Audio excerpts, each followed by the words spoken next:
আজকের রেসিপি ভরবা ভেন্ডি বা পুরভরা ঢ্যাঁড়স। নামটা শুনতে হয়তো কঠিন লাগতে পারে, কিন্তু একবার যদি কষ্ট করে একটু খাটুনি করে বানিয়ে ফেলতে পারো তাহলে কিন্তু এর থেকে বেশি টেস্টি আর কিছু হতে পারে না।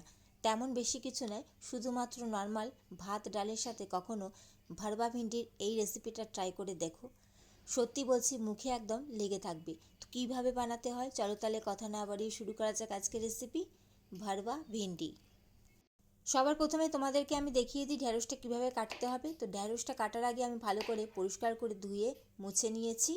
আর দেখো, ছুরির সাহায্যে আমি কেটে নিচ্ছি। আর এমনভাবে কাটতে হবে যেন দুদিকেই না কেটে যায়।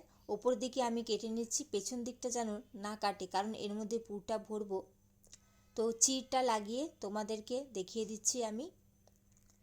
পুরটা ভরার জন্য ভেতরটা পুরোটা কেটে নিতে হবে, আর এমনভাবে কাটতে হবে যাতে পেছন দিকটা না কেটে যায়। তো বুঝতেই পারলে তোমরা।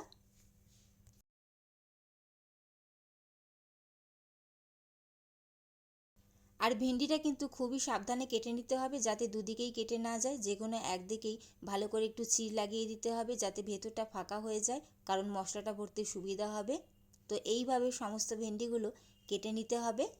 দেখতেই পাচ্ছ ভেতরটা অনেকটাই জায়গা হয়ে গেছে, পুরো জায়গাটা হয়ে গেছে। তো এইভাবে সমস্ত ভেন্ডিগুলো আমি কেটে নিয়েছি। অন্যদিকে আমি পুরটা বানিয়ে নেব। তার জন্য আমি দেখো কড়াই বসিয়ে দিয়েছি, আর ওর মধ্যে 2 টেবিল চামচ মতন আমি বেসন দিয়ে দিলাম। আর বেসনটা আমি 2 মিনিট একটু হালকা আছে নাড়াচাড়া করে নেব যাতে একটু রঙটা চেঞ্জ হয়ে যায় আর সুন্দর একটা গন্ধ বেরিয়ে আসলেই আমি এটা নামিয়ে নেব।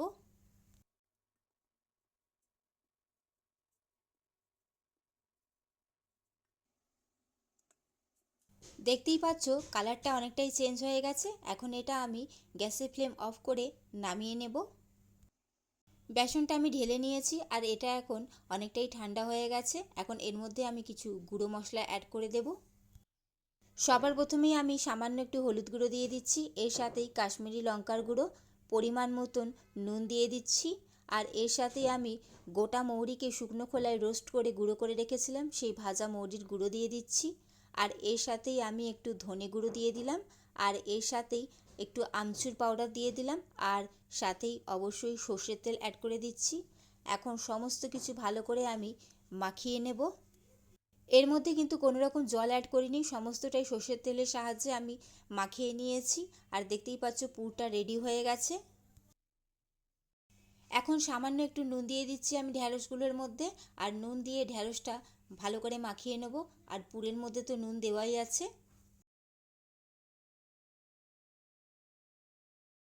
ঢ্যাঁড়সটা নুন দিয়ে মাখিয়ে নিয়েছি। এখন পুরগুলো আমি ঢ্যাঁড়সের মধ্যে যেটা ছিঁড়ে রেখেছিলাম তার মধ্যে দেখো ঠেসে ঠেসে ভরে দিচ্ছি যাতে সমস্ত মশলাটা ভেতরে ঢুকে যেতে পারে।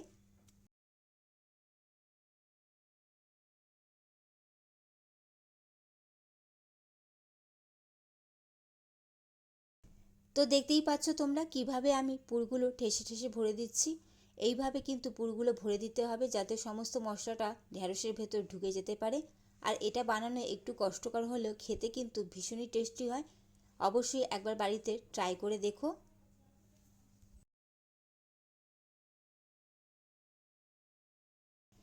সমস্ত ঢ্যাঁড়সের মশলাগুলো আমি ভরে দিয়েছি। এখন এটা আমি ফ্রাই করে নেব। অন্যদিকে আমি কড়াইতে তেল গরম করতে বসিয়ে দিয়েছি, তেল ভালো করে গরম হয়ে গেছে।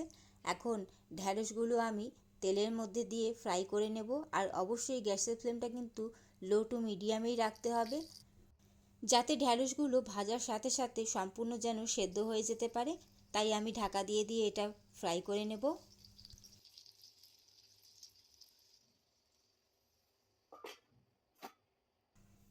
2 মিনিটের জন্য আমি ঢাকা দিয়ে রেখে দিয়েছিলাম।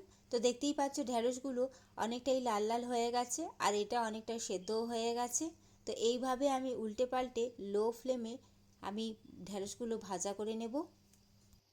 দেখতেই পাচ্ছ ঢ্যাঁড়সগুলো খুব সুন্দরভাবে লাল লাল হয়ে গেছে, আর মশলাটাও ভাজা হয়ে গেছে, আর ঢ্যাঁড়সটাও সুন্দরভাবে সেদ্ধ হয়ে গেছে। তো প্রথম দফা ভেজে নেওয়ার পর আমি দ্বিতীয় দফা দিয়ে দিয়েছি।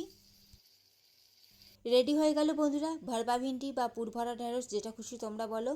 গরম ভাত ডাল বানিয়ে এই রকম ভরবা ভিন্ডি রেসিপি বানিয়ে অবশ্যই ট্রাই করে দেখো, ভীষণ ভালো লাগে খেতে। কেমন লাগলো তোমাদের আজকের রেসিপি অবশ্যই সেটা কমেন্ট করে জানাবে। ভালো লাগলে অবশ্যই লাইক কমেন্ট শেয়ার করে দিও। এবং অবশ্যই এরকম নতুন নতুন রেসিপি পাওয়ার জন্যে আমার চ্যানেলটি সাবস্ক্রাইব করে আমার পাশে থেকো। চলো তাহলে আজকের মতন আসি, টাটা।